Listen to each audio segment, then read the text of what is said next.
Hi, this is Sapali from English Academic Facilitator, and thanks for stopping by.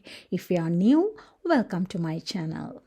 Today I'm coaching you to organize and structure the poetry question, and then I have given my sample answer at the end for you to have an idea of the language you need to use in this type of questions. This is taken from 2019 Gen paper, and no matter what poem you are getting, apply these techniques to achieve band 9 for your answer with confidence. Alright? Thanks for your shares and subscriptions. Hope you are getting my future updates and stay with me to get more videos that help you prepare for your examination. Even if I specified this for Pearson qualifications, this lesson would be applicable for any other candidates, no matter what your qualification is, because the techniques are the same. So, without further ado, let's get started. Well, today's question is taken from Pearson Edexcel International GCSE English Language A, Paper 2, Poetry and Prose Text and Imaginative Writing. Here are the instructions. This is section A, reading, and you are supposed to answer the question by using the poem Still I Rise by Maya Angelou. You need to structure your answer for 45 minutes. This is the question. How does the writer try to present strong emotions in Still I Rise? Remember that you need to structure your essay according to the rubrics given. They are how the narrator of the poem feels about herself, how the narrator of the poem feels about others, and the use of language and structure. Remember to include brief quotations and support your point with reference to the poem. This carries 30 marks, so you are expected to write a lengthy analysis. Let's read the poem quickly. Still I Rise by Maya Angelou. You may write me down in history with your bitter, twisted lies. You may trod me in the very dirt, but still, like dust, I'll rise. Does my sassiness upset you? Why are you beset with gloom?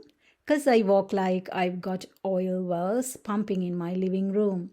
Just like moons and like suns, with the certainty of tides, just like hope springing high, still I rise.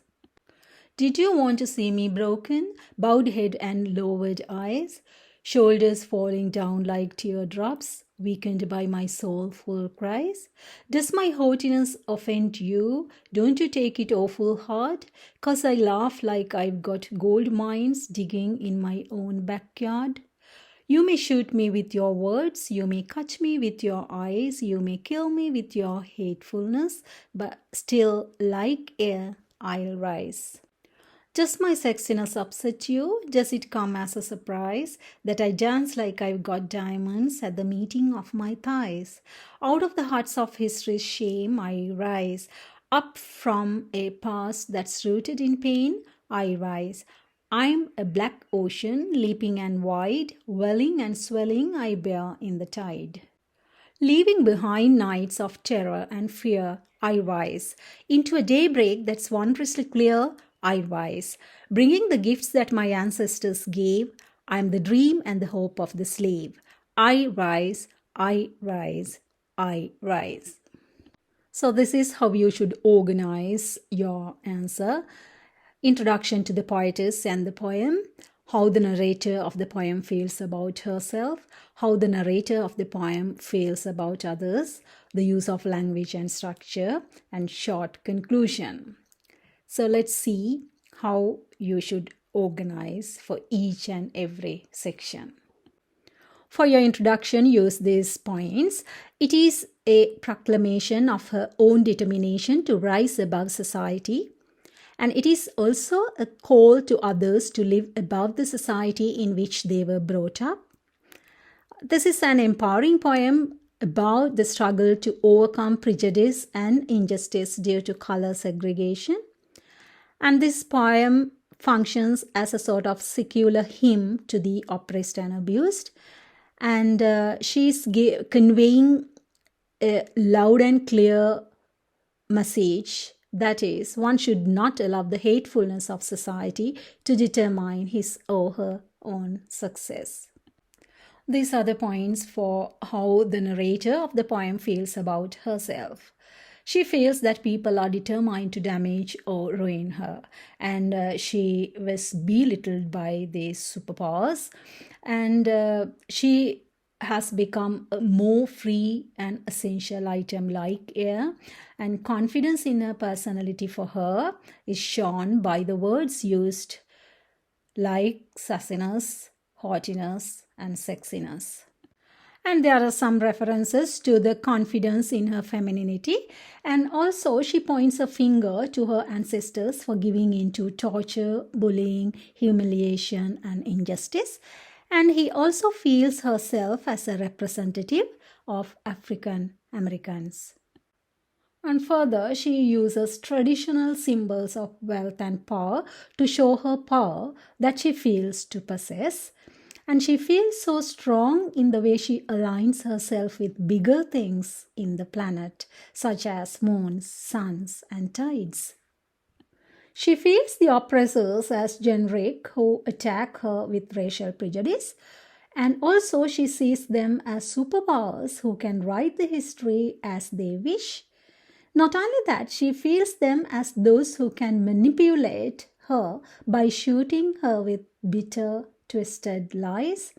She also sees them as those who slaughter her with hatefulness. She talks about verbal abuse and physical abuse, and also their power of wealth, and also as unhappy beings. And she sees her own people as a group of oppressed.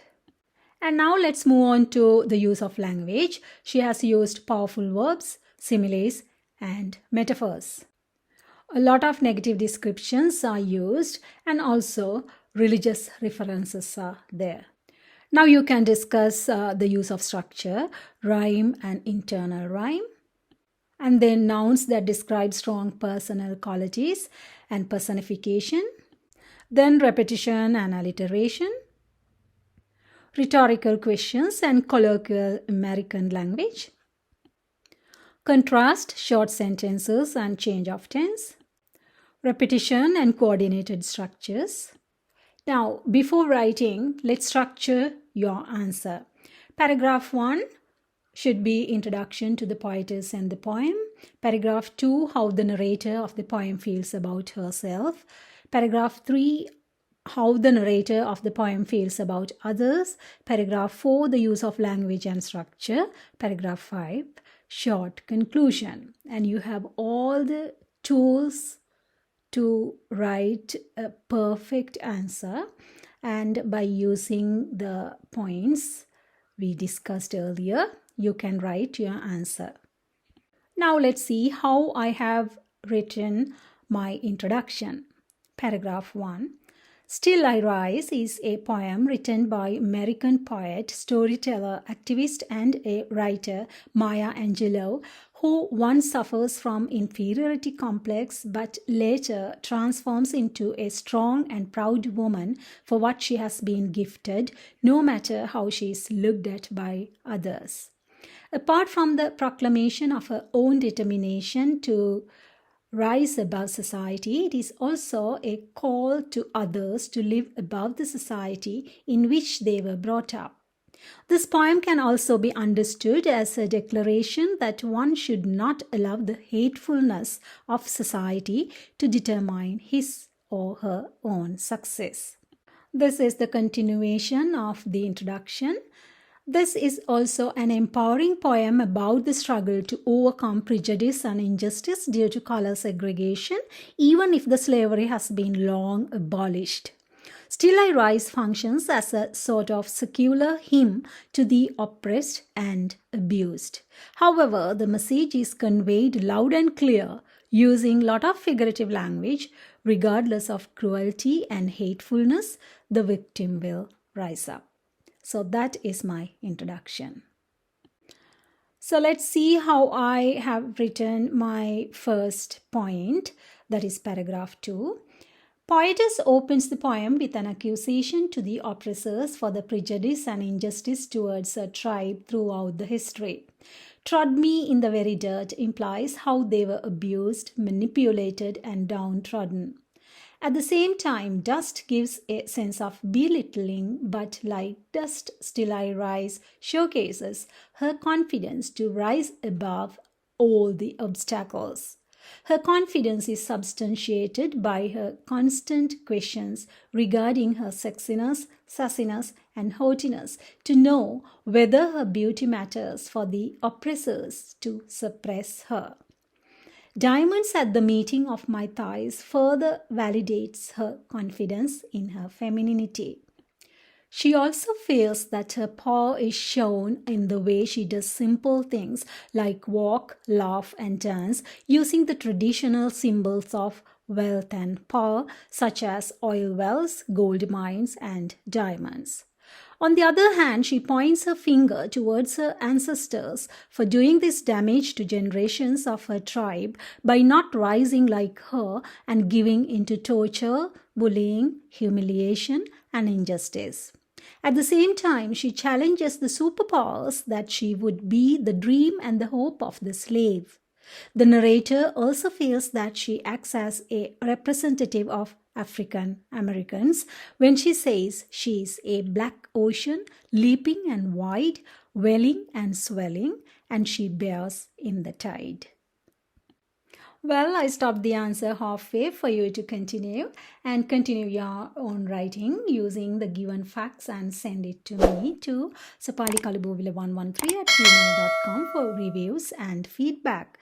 Make sure you need to subscribe, like, and share this video to get that opportunity. You can get even my full model answer if you request. Thanks for watching and bye for now.